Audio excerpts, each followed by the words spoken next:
भारताचे एक सार्वभौम समाजवादी धर्मनिरपेक्ष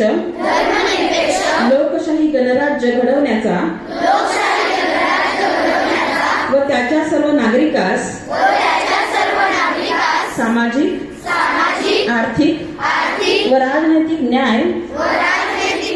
विचार अभिव्यक्ती विश्वास व श्रद्धा व उपासना यांचे स्वातंत्र्य दर्जाची व संधीची समानता निश्चितपणे प्राप्त करून देण्याचा आणि त्या सर्वांमध्ये व्यक्तीची प्रतिष्ठा व राष्ट्राची एकता आणि एकात्मता यांचे आश्वासन देणारी बंधुता प्रवर्धित करण्याचा संकल्पपूर्वक निर्धार करून आमच्या संविधान सभेत आज दिनांक 26 नोव्हेंबर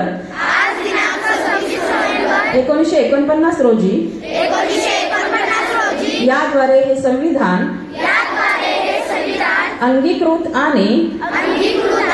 अधिनियमित करून स्वतः प्रत अर्पण करत आहोत.